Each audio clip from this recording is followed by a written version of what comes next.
de oro, y en medio de los 7 candeleros de oro, y en medio de los 7 candeleros a uno semejante al Hijo del Hombre, vestido de una ropa blanca, de una ropa que le llegaba hasta los pies,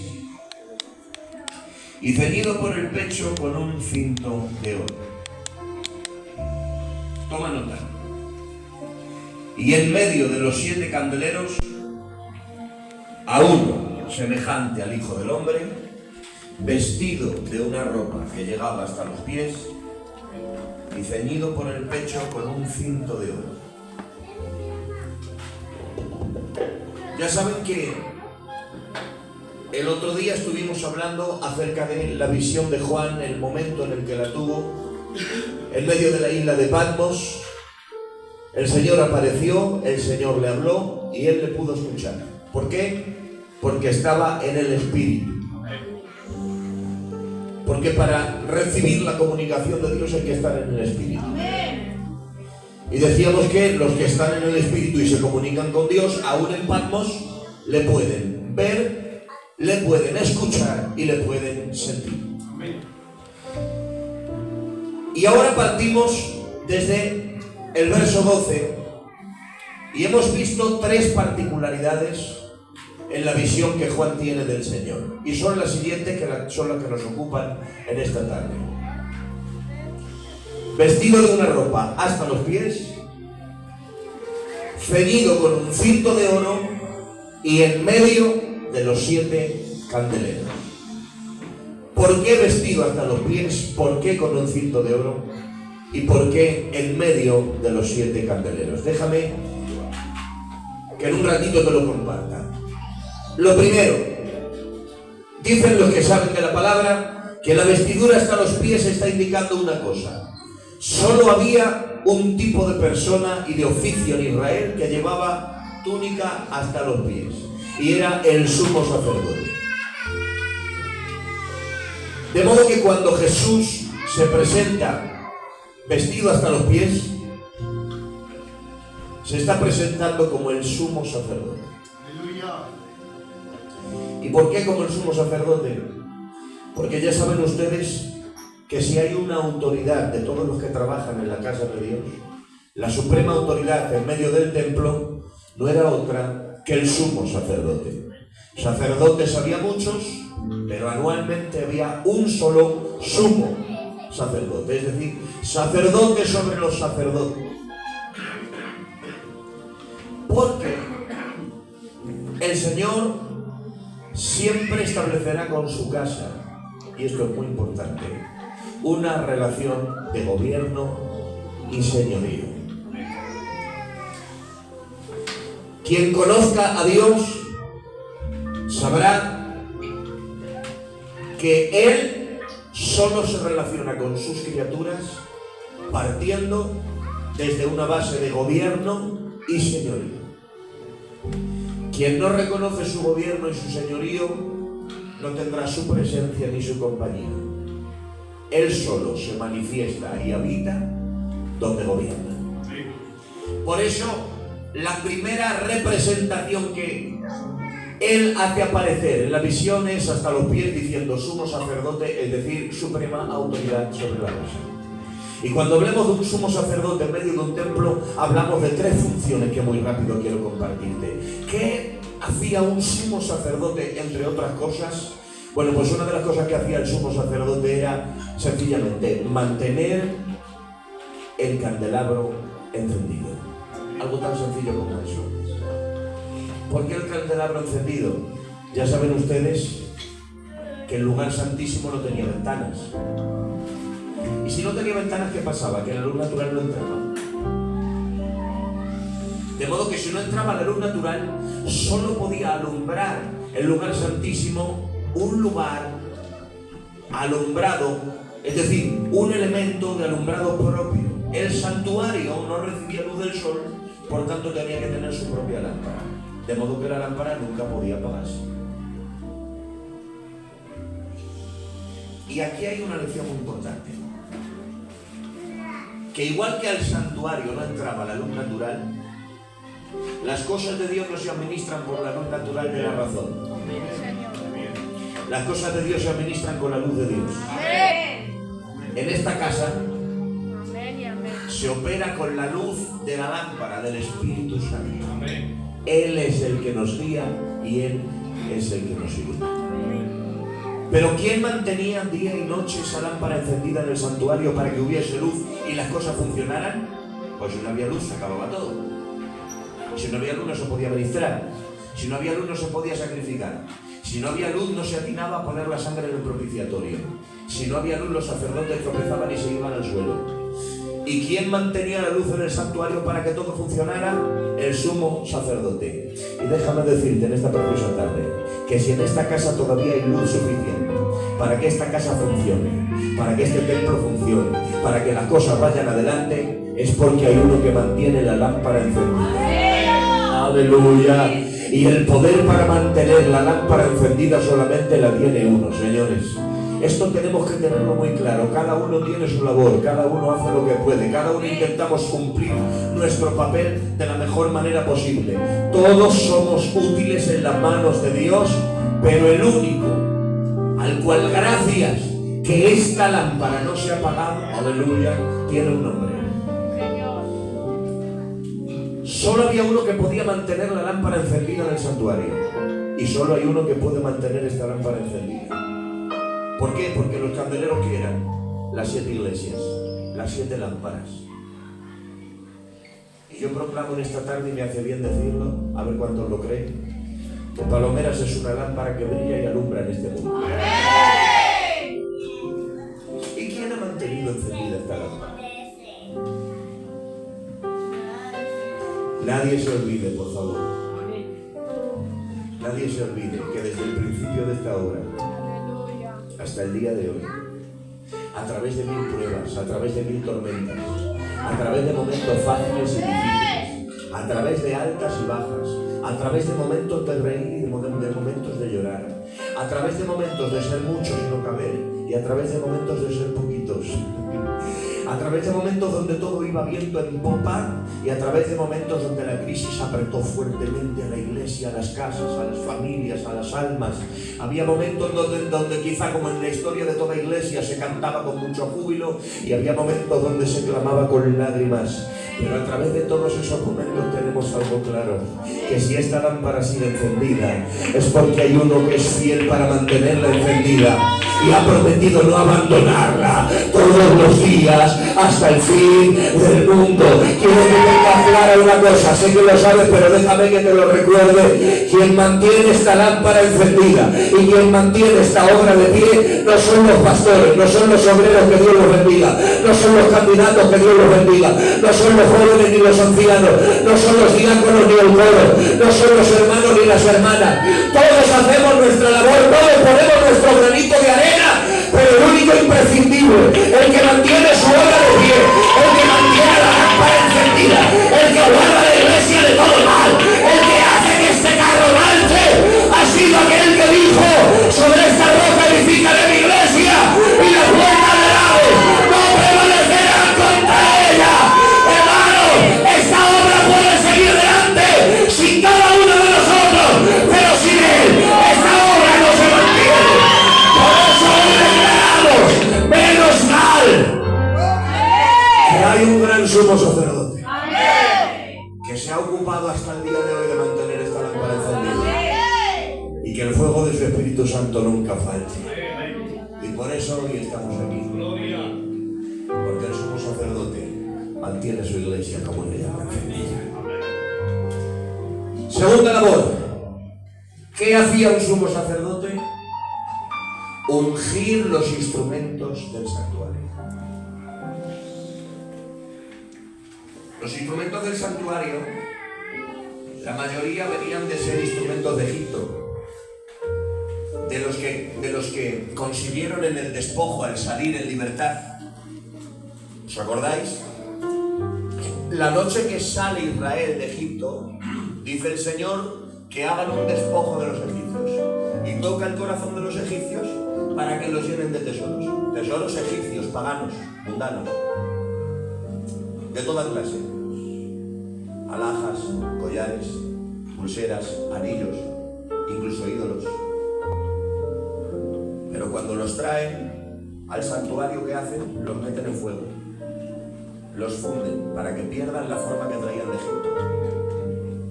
Cuando los han fundido, después los pasan por la forja y los artífices de la casa de Dios empiezan a darles forma para darle una forma santa para la casa de Dios. Y cuando ya les ha dado la forma, después de haberlos fundido, ¿qué hace el sumo sacerdote? El sumo sacerdote hacía dos cosas. Primero, los santificaba con la sangre para que dejase de ser sucio, y los ungía con el aceite para que fuesen útiles en la casa de Dios. Por eso los mismos instrumentos que en otro tiempo estuvieron en Egipto sirviendo para el paganismo, ahora estaban en la casa de Dios siendo instrumentos de santidad. Y ahora pregunto, ¿qué ha hecho el sumo sacerdote en esta casa? ¿Acaso no ha hecho eso mismo? ¿No ha tomado instrumentos que en otro tiempo éramos instrumentos de iniquidad en este mundo? ¿Pero qué ha hecho? Nos ha traído aquí, nos ha forjado en su bendito trato. Nos ha ido y nos va quitando la forma que traíamos de ahí fuera. ¿Y después qué hace? Pues nos santifica con su bendita sangre. Dice el apóstol Pedro, escogidos para ser rociados con la sangre de Jesucristo. Y después de eso, ¿qué hace? Y aquí quiero centrarme, ¿me das unos minutos? Los ungía con el aceite. ¿Qué ha hecho el Señor con los instrumentos de este santuario? Porque tú eres un instrumento en este santuario. Queda claro, de paso digo que tú aquí no eres un espectador, eres un instrumento. Tú aquí no eres público, eres un instrumento de Dios. Aleluya. ¿Y qué ha hecho Dios con estos instrumentos que hay aquí? Los ha ungido con el aceite. ¡Aleluya! Con el aceite de su Espíritu Santo. El apóstol Juan dice, vosotros tenéis la unción del Santo. ¿Y qué es la unción? La capacitación de Dios para una labor encomendada por Dios. Porque ahora quiero recordar, primero, que el sumo sacerdote mantiene esta lámpara encendida, ¿sí o no? Amén. Segundo, y que el sumo sacerdote escoge a quien él quiere y unge a quien él quiere. La iglesia debe entender que el que escoge es Dios. El que comisiona es Dios. El que unge es Dios. El que utiliza es Dios. Y nuestra parte es discernir y reconocer lo que Dios levanta y lo que Dios unge.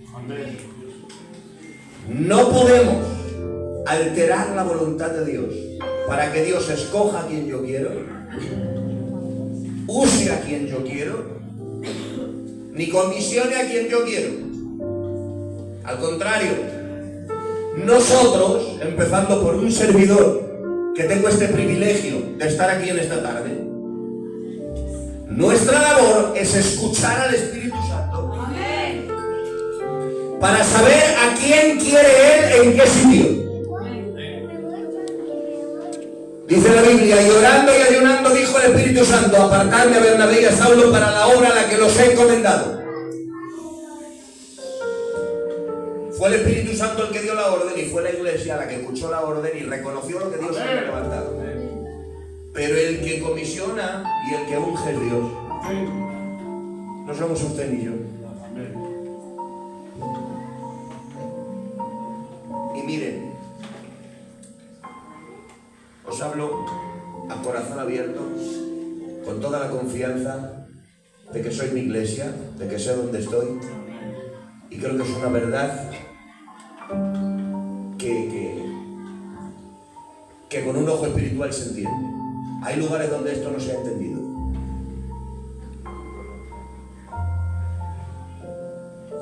Hay personas que esto no lo han entendido, que el que escoge es Dios, que el que unge es Dios, que el que comisiona es Dios. Aleluya, amén.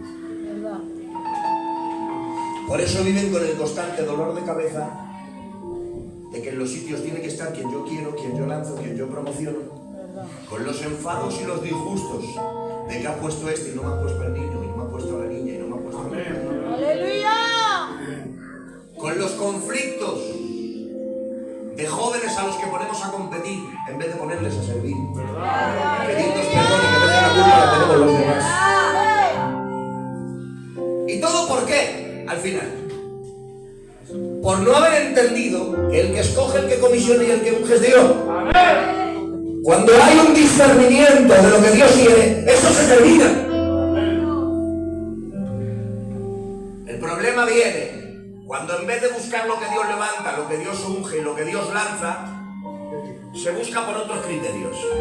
Por el que más familia tiene en la iglesia, por el que más detallitos a tiempo ha tenido con el pastor,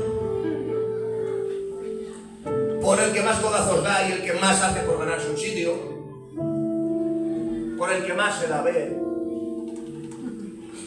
Claro, cuando ocurre eso, quien pongo soy yo y no Dios. Porque me dio por criterios diferentes a los que marca el Espíritu Santo. Amén. Pero eso, ¿dónde se nota luego? Eso se nota en los resultados, en el fruto, en la utilidad. Aleluya. Porque por muchos lacitos que le ponga, por muchos colores de lo que lo pinte, al que Dios no ha capacitado para algo, al final no vale. Aleluya. Tiene utilidad. Porque es Dios el que tiene que capacitar. Amén. Que esto no es para el más espabilado, que esto no es para el más fiera, que esto no es para el más Amén. poste, que esto es para quien Dios capacita. Es cuando Dios unge. Por eso cuando Dios mira a alguien y pone su dedo índice para él y le usa para algo y le dice: te voy a usar en la alabanza, te voy a usar en el diaconado, te voy a usar en la palabra, te voy a usar con los jóvenes, te voy a usar aquí, te voy a usar aquí.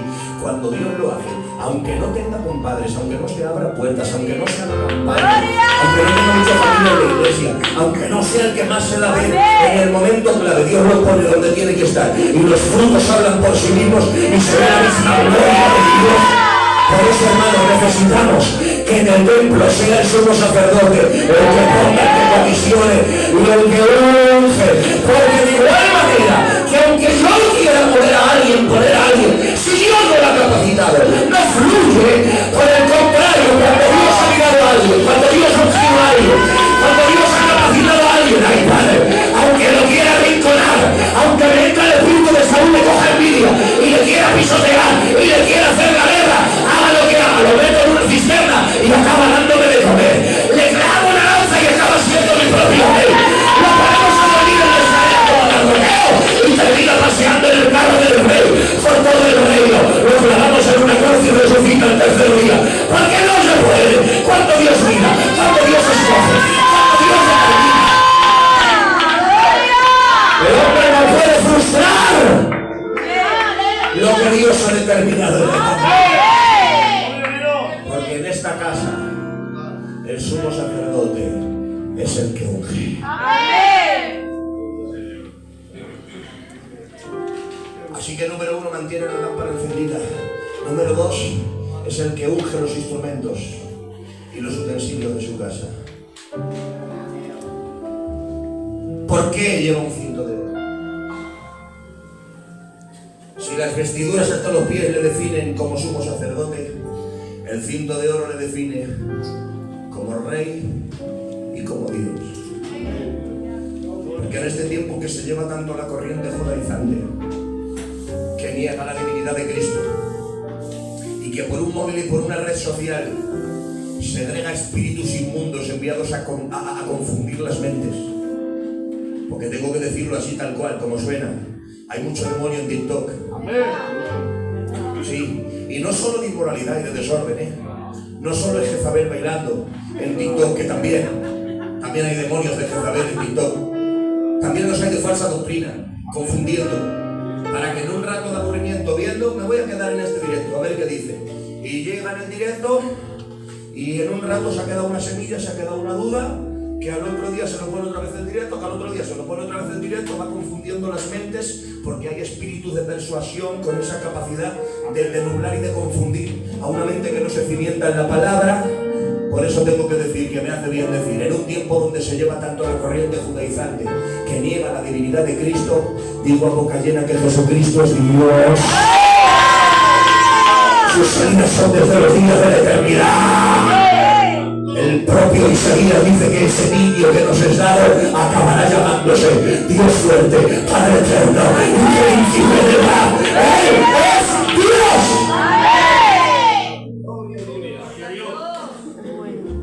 De modo que la vestidura hasta los pies le define como sumo sacerdote, el cinto de oro le define como Dios y le define como rey, porque repito, Dios siempre establecerá con su iglesia una relación de gobierno de señorío.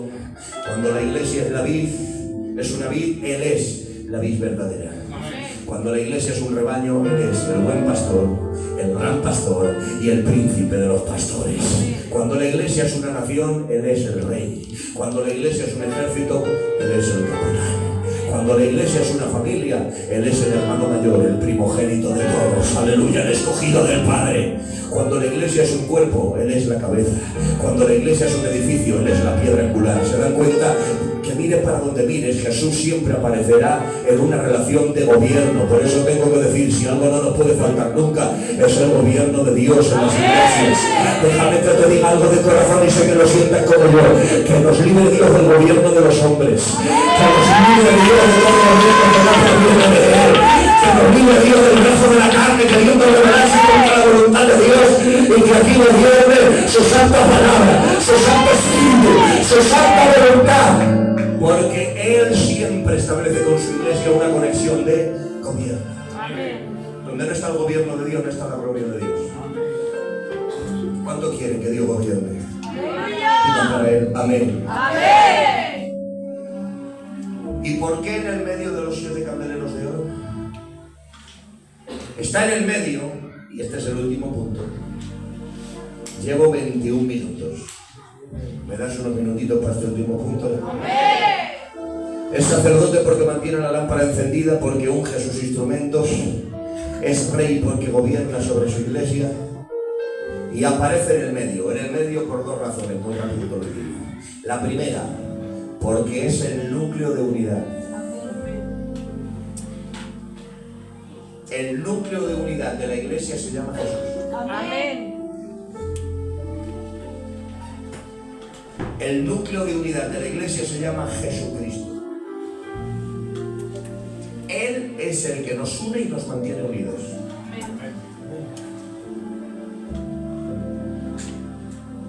Luego, dentro de la iglesia, que somos tantos, con tantas formas de ser, con tantas preferencias, puedes tener más afinidad con un miembro de la iglesia que con otro. Hay con quien eres hermano, con comunión de hermano, y hay quien además en la iglesia eres hermano y amigo. No con todos tenemos la misma afinidad, porque amor y afinidad son 2 cosas distintas. Amamos a todos, pero la afinidad no es igual con todos, a nivel de la relación de los miembros de la iglesia. Ahora bien, aquí quiero llegar. Por encima de la afinidad que puedas tener con una persona, el núcleo de unidad que te mantiene unido al resto de tu iglesia se llama Jesucristo. Amén. Él es el núcleo que nos une. No nos une el apellido, no nos une la sangre, no nos une aquí cuando estamos en la casa de Dios, no nos une la vista humana, no nos une el colegio, nos une Jesús, porque Él es el núcleo de unidad de la iglesia. Por eso dice la Biblia que hay que estar solícitos en guardar la unidad del Espíritu. La unidad del Espíritu. Porque hay unidades que no son del Espíritu. La unidad tiene que ser del Espíritu Santo. ¿Por qué digo que hay unidades que no son del Espíritu? Porque hay personas que, a ver cómo te lo digo, que se unen por planes malvados. Hay personas que se unen por la crítica. Hay personas que se unen porque comparten la misma rebeldía. Y al compartir la misma rebeldía, como yo tengo algo aquí contra el Quique, me da coraje que Dios lo use, y estoy ahí, hago así, busco, inspecciono a alguien que le ponga también mala cara, y cuando lo encuentro, ¿has visto que da igual? Y ahí se crea una unidad, pero no del Espíritu, porque me une un lazo de rebeldía. Hay quien cree que está unido y lo que está es contaminado. Por eso la unidad tiene que ser del Espíritu, es decir, unidos en Cristo. El núcleo de unidad de la iglesia se llama Jesús. Y eso implica no solo unirme con los más colegas, con los que mejor me caen, con los que más a gusto estoy. No, a la hora de trabajar en la obra de Dios, la unidad tiene que ser de iglesia, unidos en Cristo. Él es el núcleo de unidad. Y Cristo, como núcleo de unidad, ¿qué hace? que de 7 candeleros que hay, no se va para la Odisea, ni se va para Pérgamo, ni se va para Éfeso, ni se va para Tiatira, ni se va para Sardis. Hay 7, pero lo que hace es que se queda en medio. Y lo que hace el maestro quedándose en medio es que los de la derecha se vengan para la izquierda, que los de la izquierda se vengan para la derecha, que los de para allá se vengan para atrás y que los de atrás se vengan para adelante, unidos a todos. Amén. Está diciendo el maestro, no me voy a hacer de ninguno, me quedo en medio para unirlos a todos. ¿Qué está diciendo Jesús? Sencillamente que como Él es el núcleo de unidad de la Iglesia, y mire, me hace bien decir, y lo digo de corazón, que por lo que veo hasta ahora, por lo que Dios me deja ver, esto no lo veo en papeles. Amén. No lo veo, lo digo con todo el corazón. Amén. Pero lo que está diciendo Jesús es que en la Iglesia no hay partidos. Amén. Pero aunque esto, gracias a Dios, no lo veo aquí, déjame que te lo diga en prevención. Por si el enemigo mañana quisiera hacerlo para que no se lo permitamos que lo haga. Amén. Hay iglesias que no se han dividido de que se han ido a otro local. Siguen en el mismo local, pero dentro están divididas en 3, en 4, en 5 partes. Hay iglesias que se reúnen, que lo único que les une es el local. Pero luego al entrar en el corazón de la iglesia, ves que hay 12, 10, 15 por un sitio, 10, 12, 15 por otro sitio, otros 8, 10 por otro lado, con distintos sentires, con distintos pensamientos, con distintas intenciones, que según qué obrero sube, dice amén uno de una parte de la iglesia o dice amén otro. Que según cuál de los chicos o de las chicas cante, siente a Dios y dice amén uno, o siente a Dios y dice amén otro. Que según quién, en qué casa se haga una oración, van a acudir los de aquellos o los de aquellos. Que según quien haga un proyecto, una danza, una obra, una cosa, una visita, cualquier proyecto, si lo hacen los tarantos no lo apoyan los Montoyas, y si lo hacen los Montoyas no lo apoyan los tarantos. Que el Señor reprenda la división. Porque cuando ocurre eso, es que no hay manera de ver la gloria de Dios.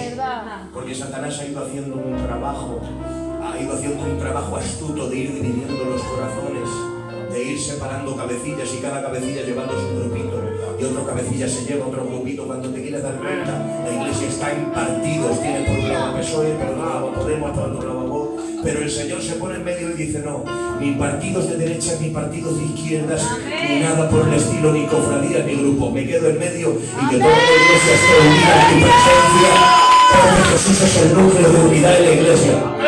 Escúchame este consejo y guárdalo en tu corazón. Cierra tu corazón a quien te quiera poner en contra de alguien.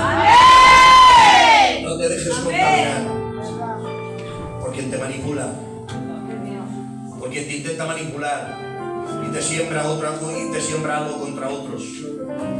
No hagas caso. La Biblia dice que Dios aborrece y abomina su alma al que siembra discordia entre hermanos.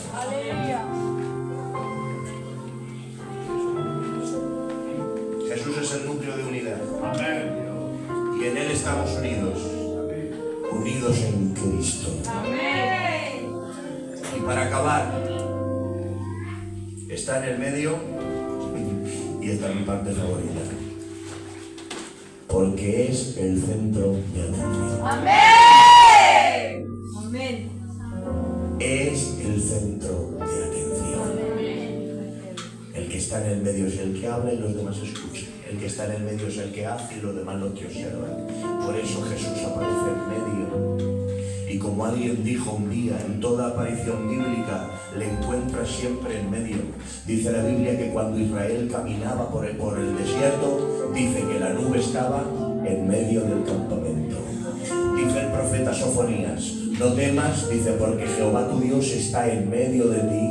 Poderoso, siempre aparece en el medio. Cuando le crucifican, un ladrón a la derecha, otro ladrón a la izquierda, y él está en el medio. Él dice, donde se reúnen 2 o 3 en mi nombre, yo estoy donde, en el medio. Porque cuando Él está en el medio, está diciendo que es el centro de atención, es a quien hay que mirar, es a quien hay que admirar, es con quien no se que pasar, es a quien hay que aplaudir, es a quien hay que alabar, porque escuchen, quien quiere sacar a Jesús del medio para aparecer está operando en el espíritu del anticristo. El espíritu del anticristo quiere robar la centralidad de Dios en su casa, dice, y se sienta en el lugar de Dios, queriendo tomar el lugar de Dios y el protagonismo de Dios. Eso es lo que convirtió a un querubín en Satanás, el querer desviar la atención y decir, no le miréis más a él, miradme a mí como brillo, miradme a mí qué bonito soy. Pero cuando ocurre eso, uno le da la espalda a la gloria de Dios. Y digo, ¿para qué queremos captar la atención de los demás y dar la espalda a la gloria de Dios? Mejor hagamos algo, quitémonos todos de la esfera, dejemos el medio del pecado y que se ponga el que se tiene que poner, el que se merece vamos a dar la gloria.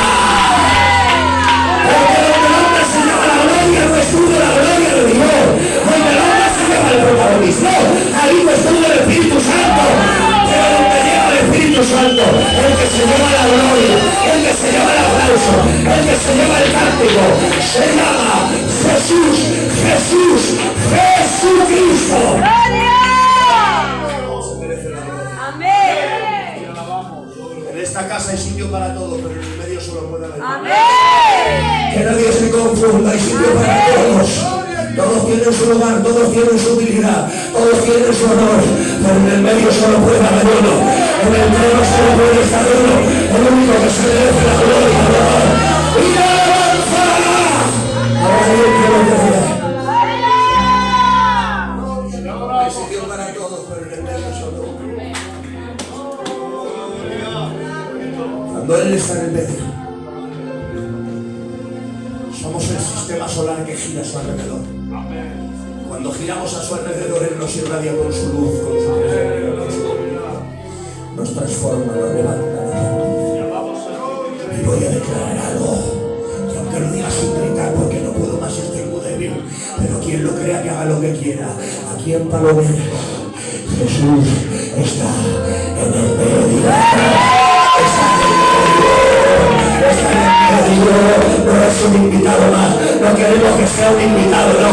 Él es el anfitrión, es el dueño de la casa, Él es el dueño de la casa, es el dueño del templo, Él es el que nos deja entrar a nosotros. Nosotros nos quedamos a sus pies y le decimos, a ti la gloria, a ti la gloria.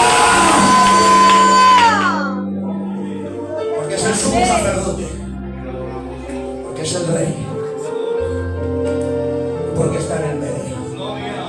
¿Alguien puede ponerse en pie?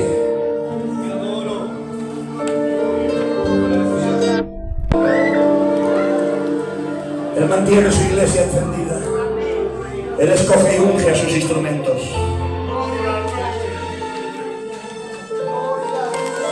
Él está en el medio y mantiene unida a su iglesia. Y Él es el sol de justicia alrededor del cual giramos. Cántalo y díselo a Él, díselo a Él.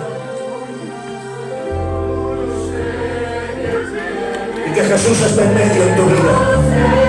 Que esté en medio de tu matrimonio, que esté en medio de tu familia y de tu casa. Que esté en medio de su iglesia.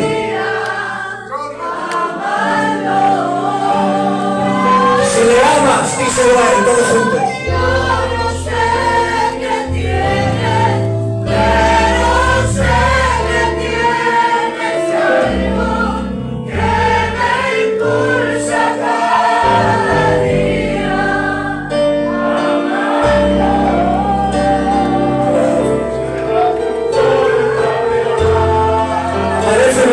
Señor Jesús, aparece en medio de tu iglesia y glorifícate. Llévate toda la honra, todo el aplauso, toda la alabanza. Será tu forma de amar.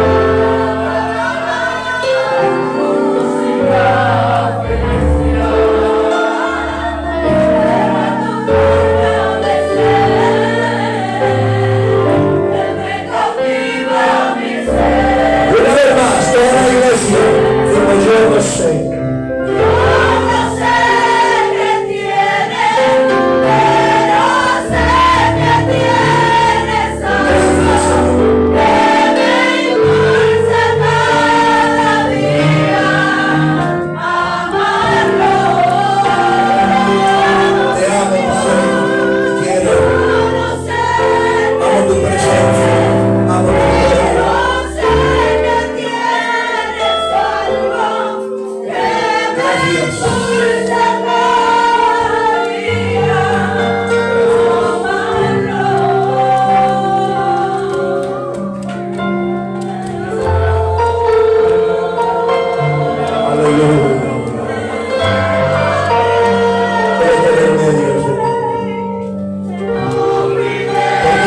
ejercer tu gloria de una forma transformadora en la vida.